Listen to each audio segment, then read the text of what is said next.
All right. Welcome, DoorGrow hackers, to the DoorGrow Show. If you are a property management entrepreneur that wants to add doors, make a difference, increase revenue, help others, impact lives, and you're interested in growing your business and life, and you're open to doing things a bit differently, then you are a DoorGrow hacker. DoorGrow hackers love the opportunities, daily variety, unique challenges, and freedom that property management brings. Many in real estate think you're crazy for doing it. You think they're crazy for not, because you realize that property management is the ultimate high trust gateway to real estate deals, relationships, and residual income. At DoorGrow, we are on a mission to transform property management businesses and their owners. We want to transform the industry, eliminate the BS, build awareness, change perception, expand the market, and help the best property management entrepreneurs win. I'm your host, property management growth expert, Jason Hull, the founder and CEO of DoorGrow. Now, let's get into the show. And I have a special guest with me today, just down the street in Austin, hanging out. This is Thanh Pham. What's up, Tan? Hey, Jason, good to be here. Thanks for having me. And I'm super excited to chat with you here today about productivity and anything that we can do to be more productive. All right. Did I say your name right? Yeah, you did. First time, first attempt, 100% correct. I did, but I thought I would make sure. So, all right. So I'm really excited to have you. You have a great sense of humor. We were chatting it up in before the show, and your company is called Asian Efficiency, right? Is this correct? Asian Efficiency. Yeah, that is correct. That is a positive stereotype that we have kind of going on here in most of America and the Western world. So I thought, you know what, that's such a funny name, such a name that kind of like sticks out and is memorable. So we started off as a joke in a way, because I just wanted to document my journey of being more productive. And I remember one time I was staying at a house in Miami with some friends, all fellow entrepreneurs. And we went out for one night, and then we had a few drinks, and we had a great time. And then the next morning, I was being productive and getting stuff done, waking up really early. And by the time it was noon, I was done with my day, and everyone else was waking up really late. And I said, "Oh my gosh, Tan, you're so productive. That's some Asian efficiency right there." And that's when the name was born.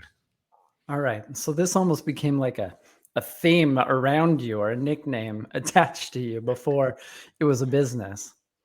Yeah, it's just honestly, it was just starting as a hobby. I just wanted to document how I did things as I was learning about productivity and how to be efficient and be effective and managing my time better.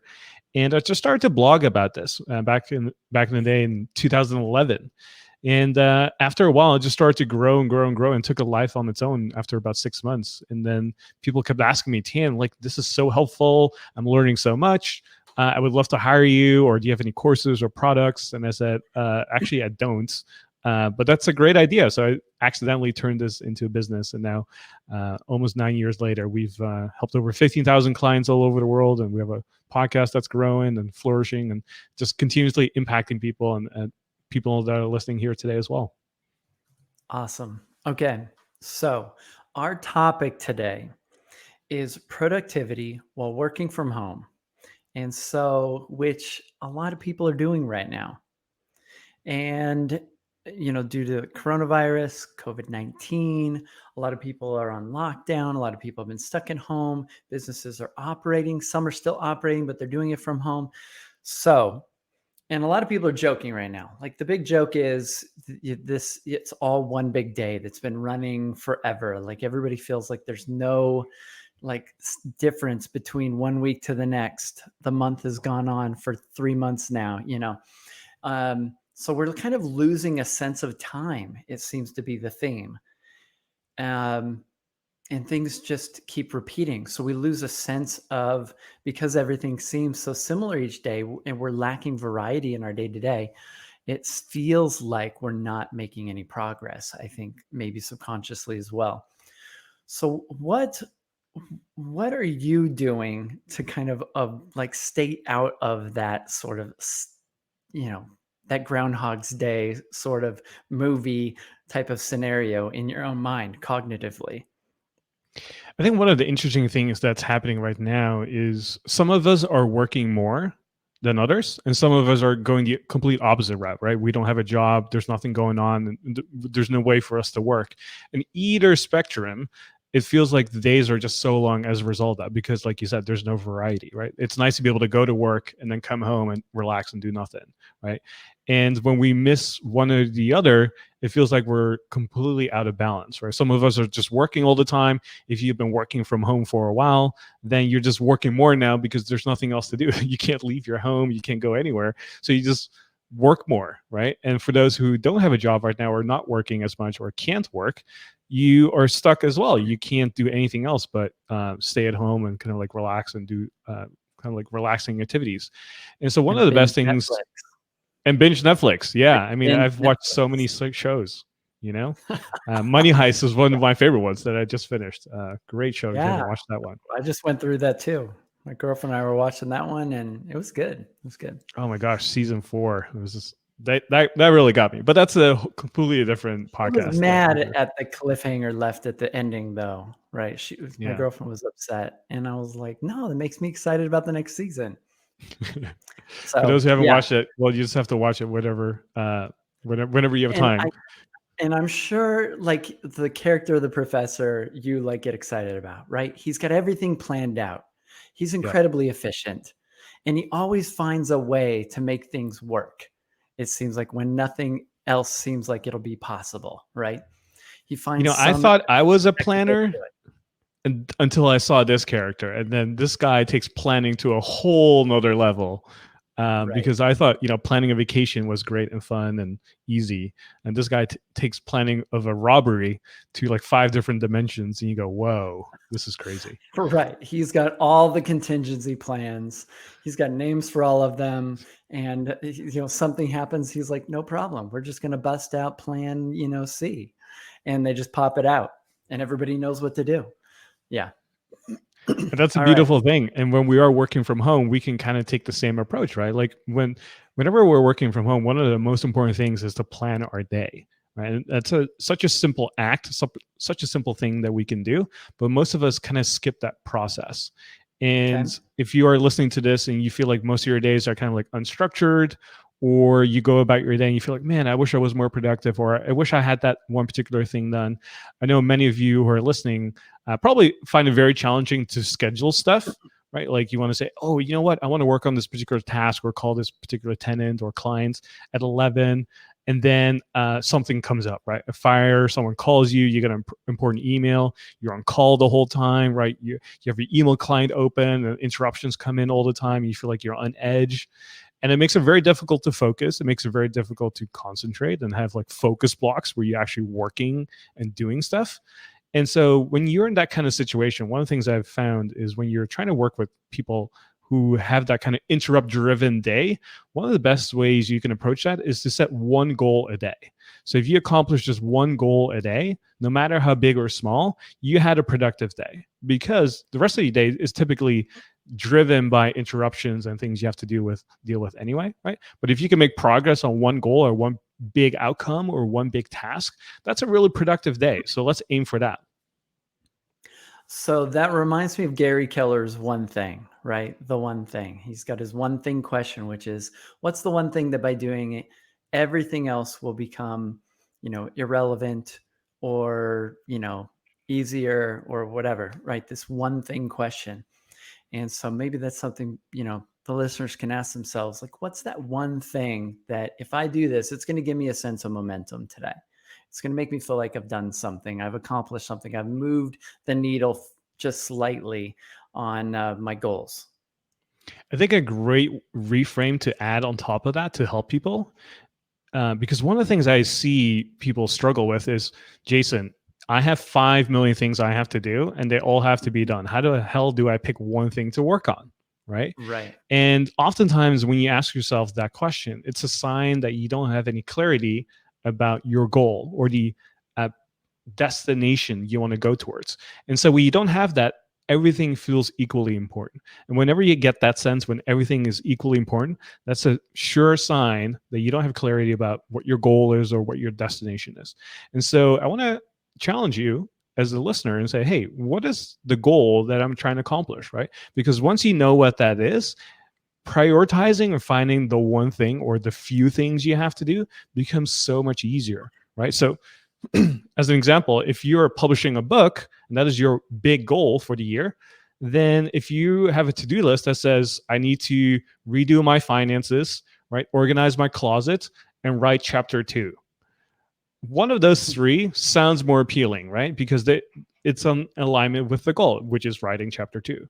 That doesn't mean Yeah. that redoing your finances and organizing your closet is not important. They are important, right? But they're not in relationship to the goal important enough for you to prioritize over something else, right? And so once you have absolute clarity about, okay, this is the goal, this is what I'm trying to accomplish, you'll start to notice that certain tasks on your to-do list stand out because they will help you get you closer to your goal. And that makes prioritizing then really easy. And that makes it easy for you to say, okay, this is the one thing or maybe the two things I have to do today. And if I do that, then I had a really productive day. Okay. So, and I love that. I think, some of the coaches I've worked with in the past, one of their big questions would always be to ask, what do you want? What do you want? And, that first gut reaction deep down, that we're going to respond to that. What do you want, in your business? What do you want? I think is really important because it's very easy, I think, for us to just end up becoming a slave to our business or doing things for other people. And I think the simple question of, what do you want? And then the follow-up question was always, okay, then, and why does that matter? Why does it matter? Because if it doesn't matter, we're not really going to do it. Like, there has to be a why behind it, especially if it's work, if it's painful, if it's difficult. So what do you want and why does it matter? And really, that should be that ultimately should be driving our business. It should be driving our life, because all of these things are vehicles to serve us. They're all vehicles to make us, happier or more fulfilled, or to give us a sense of momentum.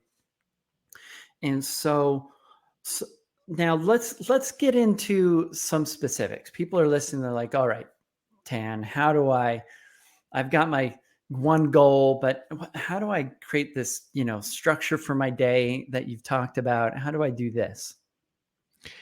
If you are working from home, one of the best things you can do is to create a schedule for yourself. Because after working from home since 2009, I've consulted so many clients over the years. There's a lot of different strategies out there when it comes to being productive and trying to be efficient working from home. But the one strategy that I see that is most effective for most people is creating your own schedule. So you want to design your ideal day. And one of the biggest things that you want to pay attention to is that, again, one, you want to have one big goal for the day, especially for people who are listening to this who are in kind of an interrupt driven schedule. Do you want to create that? And then the second thing is you want to make sure that you have a cutoff time for when you stop working as well. And I know that's going to sound crazy for a lot of property managers, and they go, I can't do that, right? I'm on call 24/7 and I need to be reachable whenever people contact me. And I totally get that, right? But if you want to have some sense of balance in your life, or if you feel like you're always on call and you're tired of being that way, you want to then start creating some sort of systematic solution around that, so that if people do call you after a certain time, it's still being handled, right? And so when I'm working with a lot of owners and operators, their main fear is, man, if I stop working after 6, I'm going to lose a lot of business, right? I'm going to get a lot of complaints, and those are rightfully so in the beginning, I would say. But what if you could hire someone to be able to work, let's say, even part-time, to deal with stuff outside of your normal office hours, right? To be able to handle requests and things that people need, so that you don't have to do that, right? So you can pay someone else to be able to do the things that need to be done while you have time for yourself, right? So as you're growing your business and have specific boundaries for yourself, it makes it easier for you to have that work-life balance. Because most of us who are entrepreneurs and are working all the time, after a while we get so tired, right? And one of the main reasons businesses stop existing or quit is because the owner is tired. They're just like, I'm so done with all. Yeah, they have this burnout, right? And so we want to create boundaries. We want to create systems in place so that we don't have to work all the time. And when we do work, we can work on the things that we are passionate about or that we're really good about, right? And that are in alignment with kind of like what you were talking about earlier, which I love, is the whole why thing, right? And if you've never done that exercise, it's called the 5 whys. And basically, you ask yourself why 5 times. You start to come down to the root cause or the root motivation for you, why you started this business. And oftentimes, it's not because you wanted to make more money, even though that was, I'm sure, a strong motivator for a lot of people. But oftentimes, it comes down to having your own freedom in your life, right? Having a flexible schedule, having quality time with your family and friends.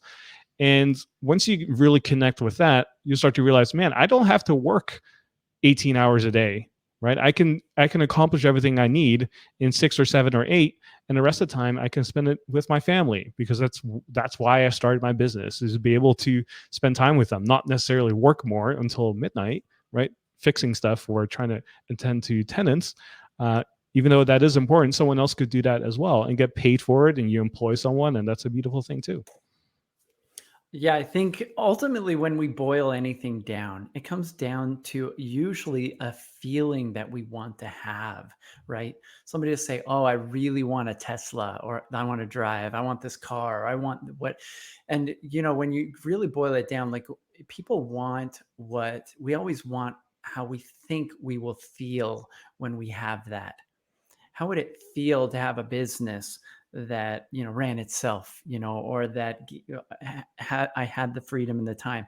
Ultimately, it boils down to some sort of feeling that we want to have, and then if you work it backwards, once you figure it out, once you get to that bedrock why, then the question is, can I have this why without that? Or is there a faster vehicle or way to get to that than that? Like if I just want to feel powerful, are there other things I can do to feel powerful besides, you know, what I was thinking had to look this one certain way? And one coaching or program that I went through, this phrase they always drove into us was, it doesn't have to look a certain way. Because they recognize that everybody always gets so attached to things looking a certain way. We want a specific outcome and we want to get there in a specific way. Like it has to look this way. No, no, no. It has to be like this. And sometimes we end up becoming control freaks. And I'm sure sometimes productivity can become kind of a control freakish sort of mode for people to get into. They're like micromanaging every second. They're getting doing too much, planning everything out in so much detail that they kill like all the life and like spirit of their life, fun. And ultimately that could, lead to burnout unless people really just thrive on that sort of situation. And so I'm a big fan of energy management over time management, like spending your time doing the things that you really enjoy, like you were talking about. And that's going to help you avoid getting burnout, because if I'm doing the things that I love, I can work crazy amounts of hours in a week because I love it. Like I'm not getting burnt out on it. I'm far less likely to get tired. People aren't going to annoy me or frustrate me in those situations because I feel alive. Like I feel like I'm doing something that brings me joy and life and momentum. And I think ultimately everybody needs to find that in their business, because I think the great secret that nobody talks about is that as a business owner, you don't have to do all the stuff people say a business owner has to do. Like you can do whatever you want. Like if you want to be the receptionist in your company, you can be the receptionist. It's your choice. It's your company. If you want to do accounting and you love that, you can do the accounting. If you want to do customer service, you can do that being the business owner. And so now how does somebody map out their ideal? Well, let's go to the cutoff time. I really like this idea.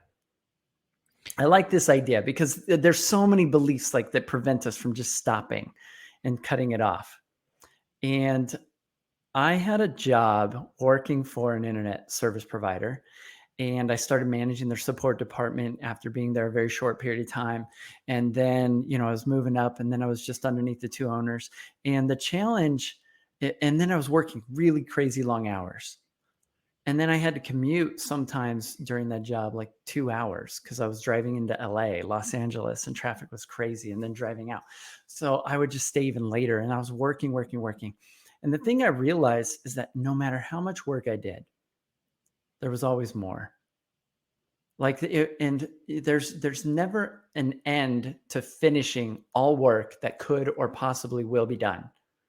There's no exact stopping point that you will eventually find that, oh, all the work that you need to do as a business owner or even as an employee is just done. But creating a healthy stopping point when it hits this time, I'm going to stop my day and I'll pick it up again tomorrow. And it's always going to be there waiting for you. It's still there. And what I find is it the Pareto principle? But the idea that if you constrain your time to a certain limit, I'm going to be done by 5 o'clock. 5 o'clock, I'm cutting it off. What happens is you start to become more productive because you start to innovate. You start to get creative. You're forced to a constraint. And because of that constraint, you have now to innovate. And without a constraint, it could be endless. If you give somebody on your team an endless amount of time to do something, they could take weeks. And you're like, no, I need this done by Friday. And then they start to innovate. Well, it's not possible the way I currently do it to have it done by Friday. Okay, what can we do to change that? So every week you can have this done every week. And so then you start to get innovative.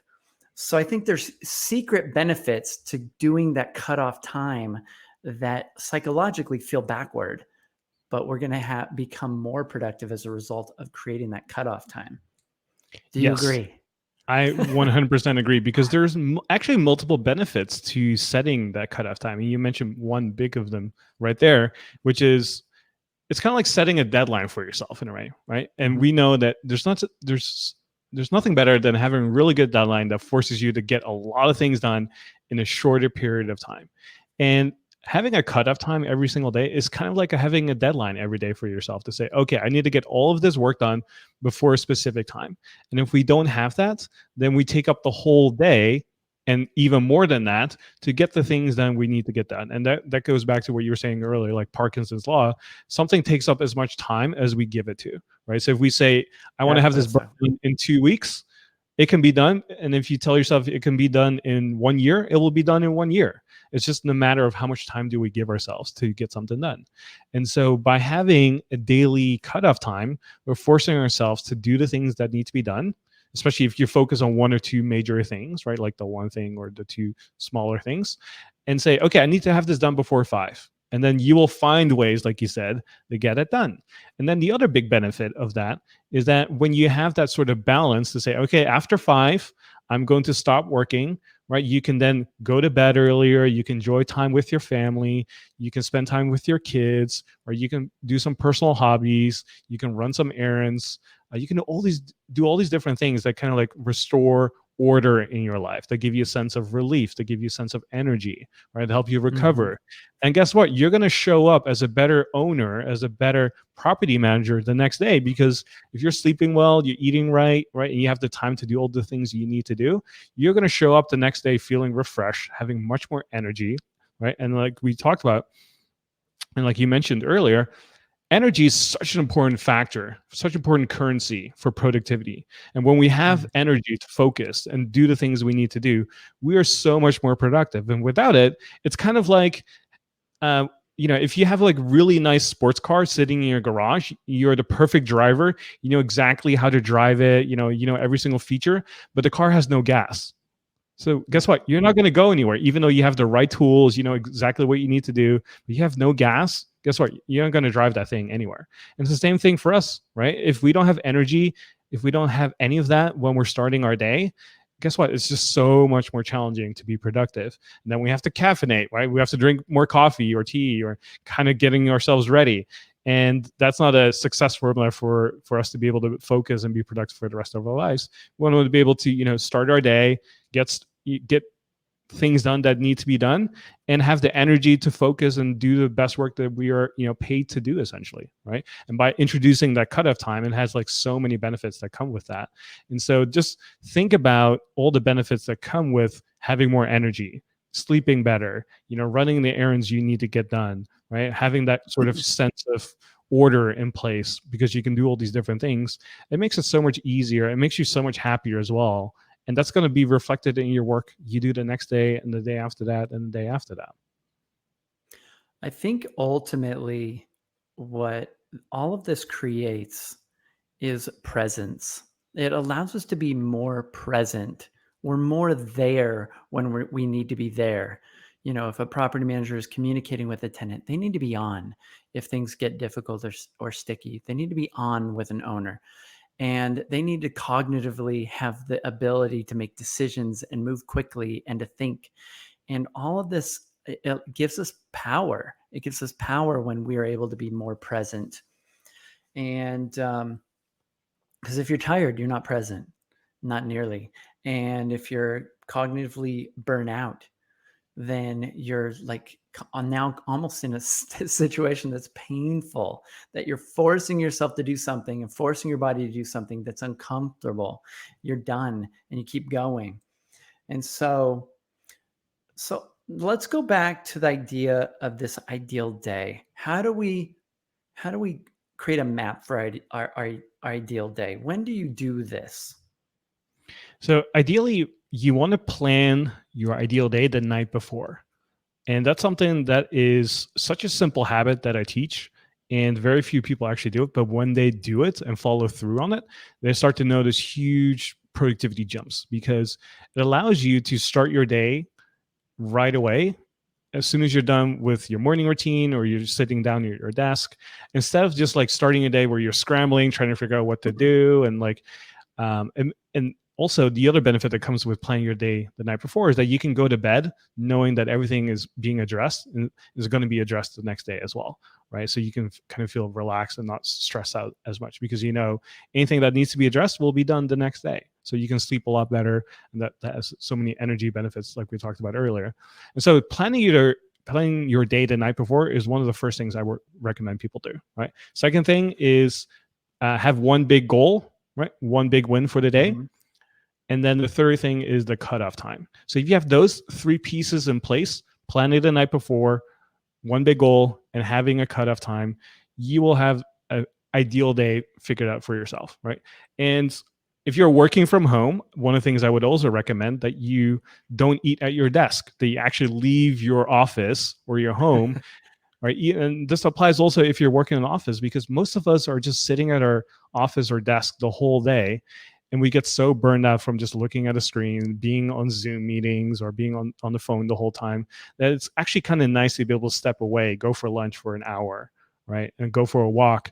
And then by the Get time we come outside. back, get outside, get some sunlight, right? Some vitamin D, and you feel so Mhm. much better, right? Your mood is elevated. You have a new sense of urgency, new sense of energy. So stepping away from your desk to have lunch, as simple as that sounds, will make a big difference. Like I was working with this coaching client. He had all these big goals and we're committed for a 3-month engagement. And literally the only thing we did is I told him go for an hour and a half lunch every single day because he was working at a Hour and a big half. bank. He was super busy, right? He felt like he just had to work like 80 hours a week. And the only difference that we truly implemented was just going out for lunch because it was like a midday reset for him. So it gave him a new sense of energy, resurgence of focus. And so he was able to work from going from 80 hours to like 55 hours, which was a huge improvement for him. And the only change was because he had a longer lunch and going outside, going out for lunch, out away from his office. And as a result, he was just more focused, had more energy, knew exactly what he needed to do.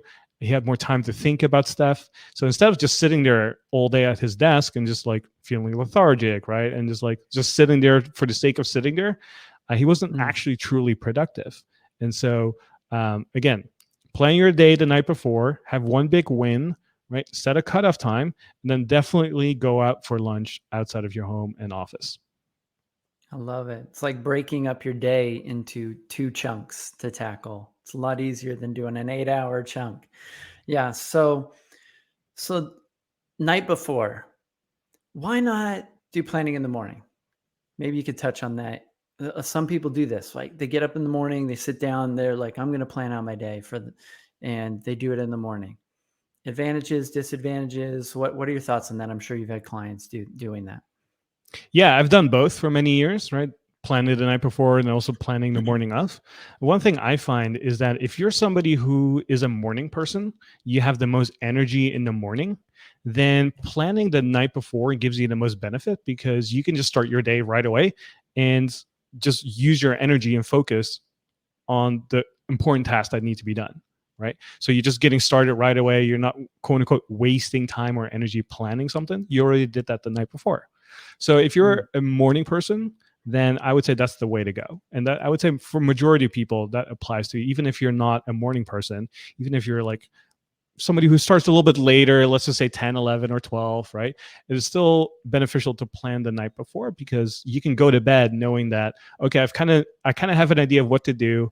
And then also there's the sense that, once we know what we need to do the next day, and when we go to bed, we can just feel assured that, okay, we're going to do this. But also our brain will start thinking about, like, how do we solve this particular task or problem, or knowing what exactly we need to do that the next day. And that's very powerful as well. Whereas if you plan the day of or the morning of, oftentimes it's easy to get distracted, or to have an excuse for something, or just like continue to lay in bed a little bit longer because we wanted to, because there's no sense of urgency or clarity about, okay, I need to do this today, right? Because that planning process still has to come up. And so I think for many reasons, and for many people, planning the night before is more of a preference, and ideally something you would make a habit of, because I do think it has much more impact. But if you're somebody who doesn't really get started until like 2 or 3 o'clock in the afternoon, then I'd say it's okay to do it the morning of, because you're not going to be as focused anyway, right? And so those are some of the pros and cons. But if I were to work with a client, I would always recommend doing it the night before. So I like the idea you sort of touched on there, that if you do your planning the night before, you're then allowing your subconscious to work out a lot of the details. A lot of entrepreneurs operate based on their gut, their intuition. It's things that their subconscious or deep down are coming up for them, or they're figuring out. And I think that gives them more of an opportunity to use that supercomputer that our subconscious mind is. And that makes a lot of sense. That should be, I'm going to play around with that. That sounds kind of cool.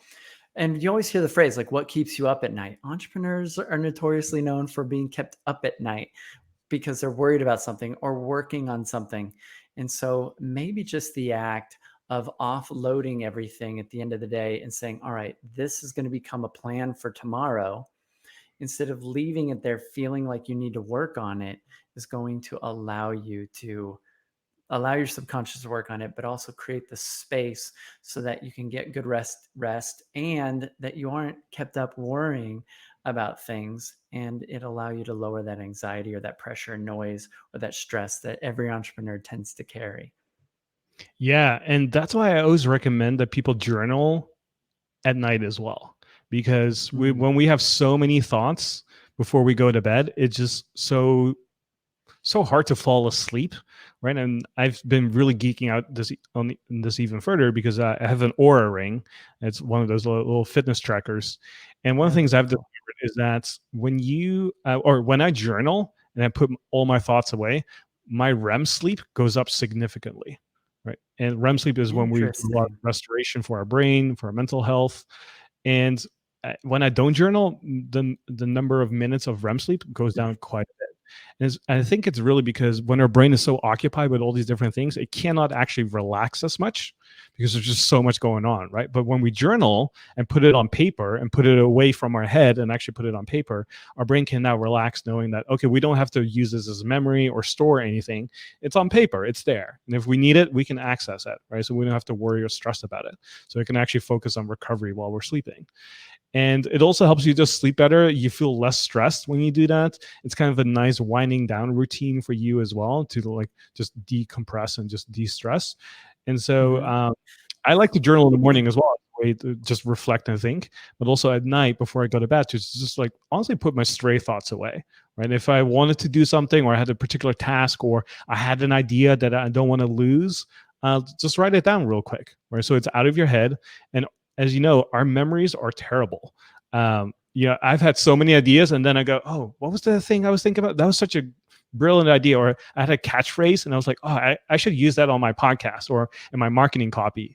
And I'm like, "Oh my gosh, I forgot what that was." I wish I had written that down. Right. So our memory Yeah. is not that strong. So it's always a good idea to write stuff down as quickly as possible, and especially What's the before you go to Chinese proverb about the palest ink? bed. That It's I don't better. know. It's the palest ink. See, I'm being Asian efficiency now. It's my turn. So there's this Chinese proverb that the best or the palest ink is better than the best memory or something like that. So Ah, even I've never heard that. I might have to borrow better that from you. memory.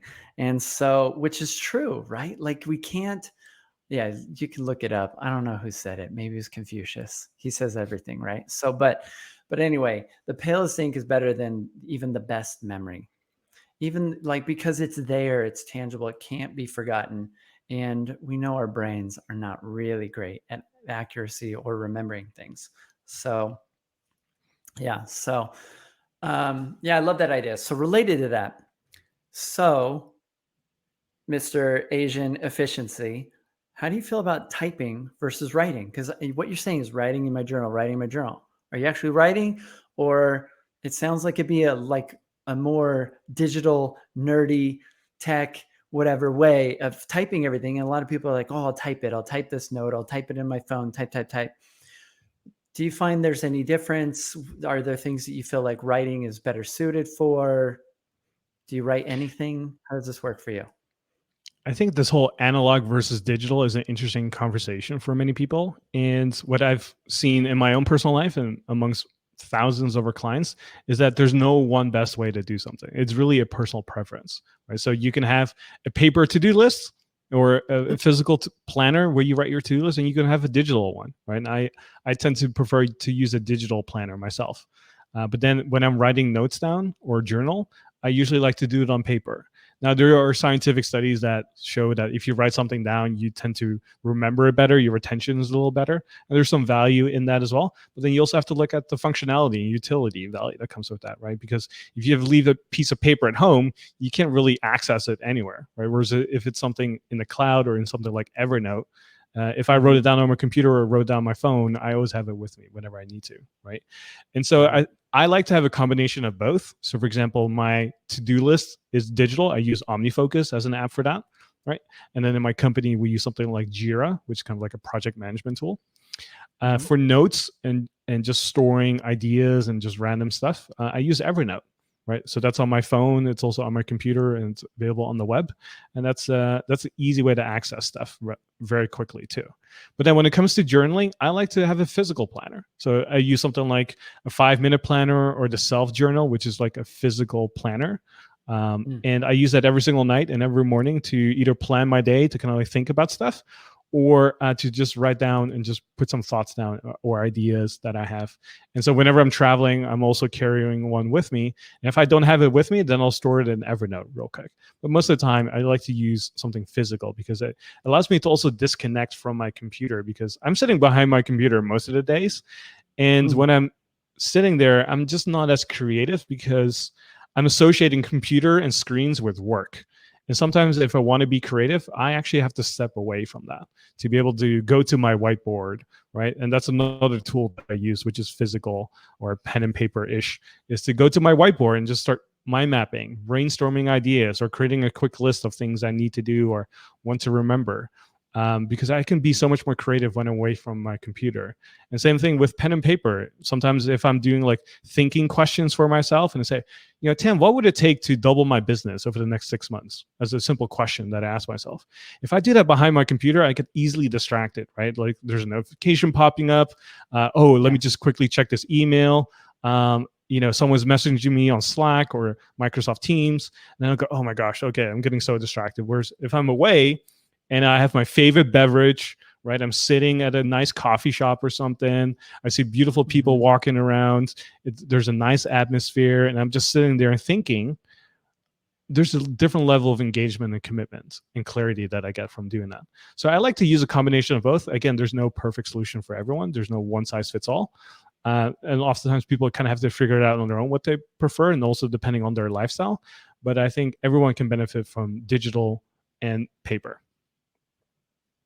Yeah. So, like every podcast episode, I'm like writing down notes. Like, this is just this episode. That's page one. I'm already on page two. Thoughts as they come to me, things I need to do. Like, I just wrote down, I need a cool box for my mic like you have, because I don't have that. That's kind of cool, right? So like I'm always thinking and the brain's always going. And so yeah, writing things down for me is a big deal. But I use all kinds of digital stuff to keep track of things, keep track of tasks, keep track of what my team's doing, tons of software in my business. Yeah, so I get it. And then even on my iPad, I have an iPad with Apple Pencil, and so I can write on that, and it's digital. And so yeah, there's a whole plethora of different ways. And I guess ultimately it's what works for you, what's going to actually help you feel creative, feel the momentum, get your thoughts out. I do think there's magic in writing. As nerdy and as digital and tech savvy as I am, I think there's magic in writing. They found that even when you write stuff out, if you lose your main writing limb and you start writing with your other hand, your handwriting eventually will be exactly the same once you get used to it again. So handwriting analysis, if you geek out on some of that stuff, it's actually like brain writing. It's like brain to paper.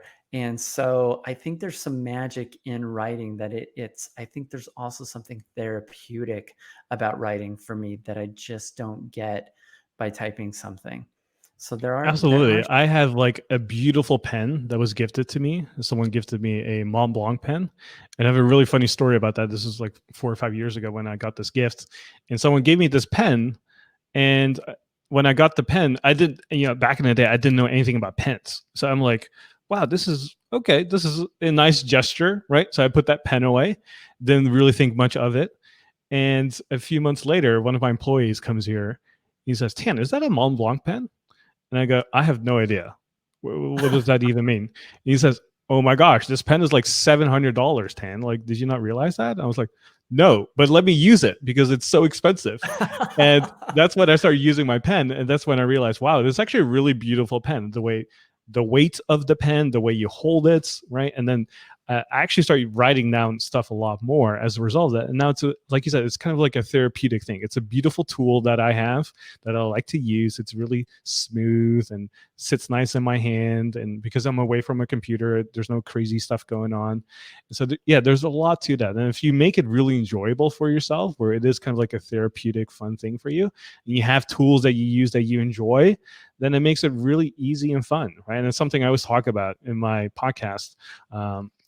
Is called minimalist luxury. How can you have very few things, but the things you do own are the best quality that you can afford, and is absolutely the best thing that you want to own and have, right? So for example, having one really nice pen allows you to do so many cool things with that, right? As writing a contract or agreement or journaling every single day. It's a fun process for you now because you love to use that pen, right? Or maybe it's a really nice jacket that you'd love to wear. And anytime you wear it, you feel so much more confidence, right? Going back to that feeling that you want, that you're looking for. It's like, if you want to feel powerful and you wear that particular jacket, like there's one jacket that I have, like anytime I wear it, I feel so powerful. And it's my favorite jacket. And every time I go speak, that's the one I always like to wear because I associate it with being powerful, right? I And think when I I saw wear you it, posted on your Instagram or your Facebook. Yeah, your power jacket. Doesn't it have a little shield on it?